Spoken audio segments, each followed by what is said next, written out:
लेकिन आप भौगोलिक स्थिति और तमाम स्थितियों की बात करा रहे हैं। सुनिए ना, आप गारंटी की बात कर रहे हैं कि अगर आपकी सरकार आएगी, अब पता नहीं, या तो आपको पता आएगी नहीं तो फिर करेंगे कैसे पूरा, और अगर आएगी तो एस्टिमेटेड अगर उसका, जिसकी आप कह रहे हैं एमएसपी लीगल गारंटी की बात कर रहे हैं, 10 लाख करोड़ का एस्टिमेटेड खर्च है पर ईयर।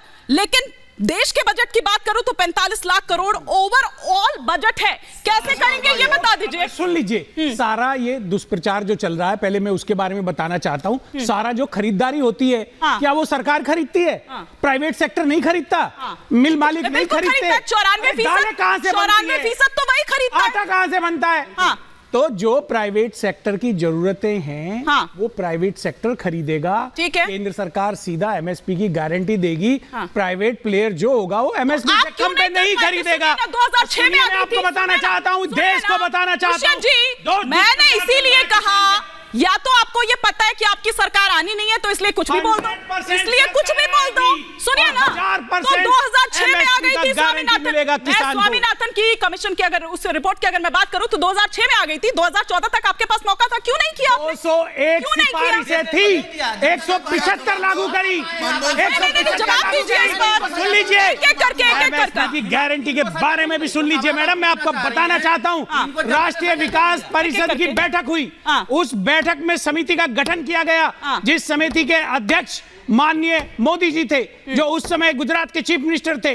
उन्होंने 2013 में सिफारिशें की, जिसको जब लागू करने सरकार जा रही थी तब तक चुनाव आ गया, और अगर सरकार बनती तो 100% मैं बता रहा हूं आपको, 2014 में एमएसपी की गारंटी लागू होती। अब कांग्रेस की सरकार बनेगी, इंडिया अलायंस की सरकार बनेगी। कुमार जी, एक सेकंड सर, एक सेकंड। अच्छा ठीक है, लागू होगा आप कह रहे हैं, लेकिन प्रेम कुमार जी उन्होंने इस बात का जवाब नहीं दिया कि कैसे होगा 10 लाख करोड़ अगर एस्टिमेटेड पर ईयर बड़ी नहीं है। 45 लाख तो ओवरऑल है सर, देश का बजट है।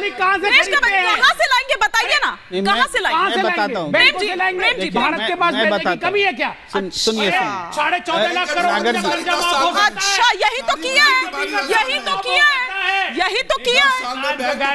प्रेम जी, क्विक रिएक्शन, फिर बड़ी खबर का रुख करना है। देखिए, सारी खरीदारी सरकार को नहीं करनी है। सरकार को गारंटी देनी है कि एमएसपी से कम पर उपज नहीं खरीदी जाए, ताकि किसान को नुकसान ना हो। तो जो भी प्राइवेट पार्टीज हैं, वो अगर कम पर खरीदेंगे तो जेल जाएंगे। यही तो कानून बनना है। इसमें पैसा लाने की बात कहां है? पैसा तो सिर्फ सरकार जो खरीदती है उसके लिए है, इसलिए ये कोई प्रश्न नहीं है। दूसरा, एक इंपॉर्टेंट बात बोलना चाहता हूं, बहुत बेसिक है, वो ये है कि आंदोलन से हो रही पब्लिक को नुकसान पर बहुत चर्चा होती है कि स्कूल छूट गया, कॉलेज छूट गया।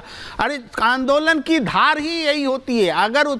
अगर ये धार नहीं होगी तो आंदोलन क्या है? क्योंकि जनता आंदोलनकारी को जिता के नहीं भेजी है, जनता ने सरकार को भेजा है। इसलिए सरकार की जिम्मेदारी है कि बच्चे स्कूल जाएं, सरकार की जिम्मेदारी के आंदोलन खत्म हो, आम आदमी को परेशानी नहीं होना पड़े। इसलिए आंदोलनकारियों पर उंगली उठाना बंद कीजिए और सरकार इसको सुनिश्चित करे कि कैसे बच्चे स्कूल जाएंगे। एक बड़ी खबर का रुख कर रही हूं, उसके बाद संजय जी का रिएक्शन लूंगी।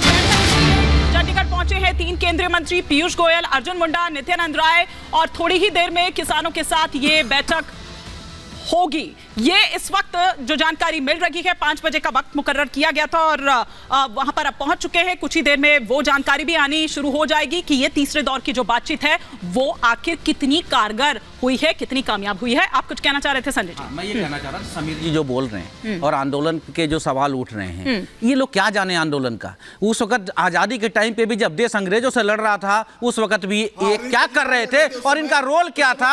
आंदोलनकारियों के विरुद्ध उस दिन भी था, ये भी अंग्रेजों के साथ खड़े थे और आज भी अंग्रेजी हुकूमत के जो नियम है उसके साथ खड़े होनी चाहती है भारतीय जनता पार्टी।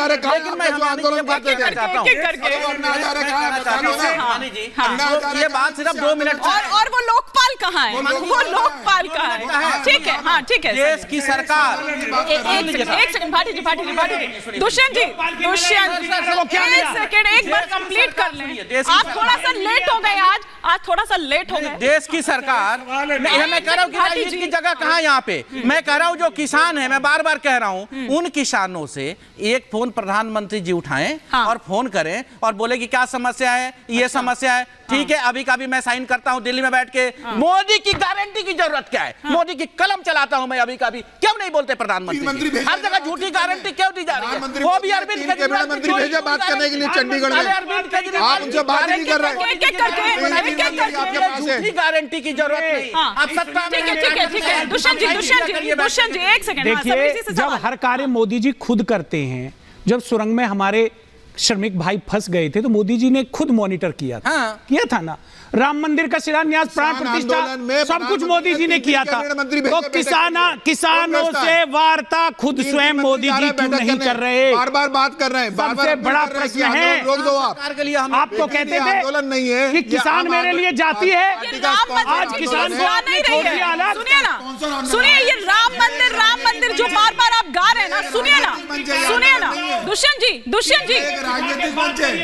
जी जहां पर ये प्रदर्शनकारी बैठे हुए वहां से भी इसी तरह की आवाज सामने निकल कर आ रही है कि राम मंदिर से इनको लग रहा है कि ग्राफ बहुत ऊंचा हो गया है, क्यों ना नीचा कर दिया जाए, और आप भी उसी तरह की बातें कर रहे हैं। क्यों ना ये एक जैसी बातें, ये क्या है? ये देखिए इसके पीछे कोई, अगर प्रधानमंत्री बात कर लेंगे तो क्या गलत कहेंगे? मैंने कौन सा गलत बात कह दी?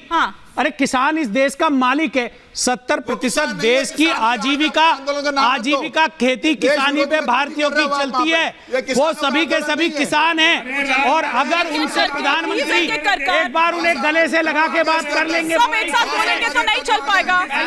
एक साथ बोलेंगे तो कैसे चल पाएगा? एक एक करके भाटी जी एक सेकंड। ये गाली है देश के किसानों के लिए आपकी? बिल्कुल आप गाली दे रहे हैं बार बार। नहीं, उन्हें किसान मानिए, उनको बिल्कुल किसान मानिए। आप ये बोलिए उनके मुद्दे गलत हो सकते हैं या सही हो सकते हैं।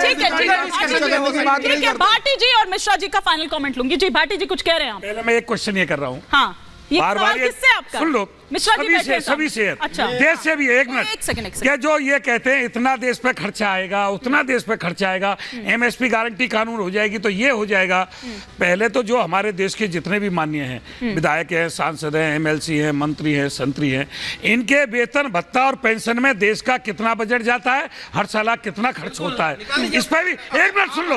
अरे भैया एक मिनट सुन लो, एक मिनट सुन लो यार तुम कर रहे हैं, किसान पूछो ना। तुम इस सरकार का नाश करना चाहते हो, तुम भाजपा विद्रोही हो, तुम भाजपा के दुश्मन हो, तुम भाजपा के दुश्मन हो, भगवान के नाम से पैसा लेके आते हो, सरकार को गिराना चाहते हो, तुम ऐसे भाजपा के आदमी बन करके सरकार को गिराना चाहते हो। भाटी जी हमें दुख है तुम इस सरकार को गिराना चाहते हो। भाटी जी तुम जैसे लोग इस सरकार का नाश पीटेंगे, तुम जैसे लोग इस सरकार का सत्यानाश कर देंगे, मैं बता रहा हूँ।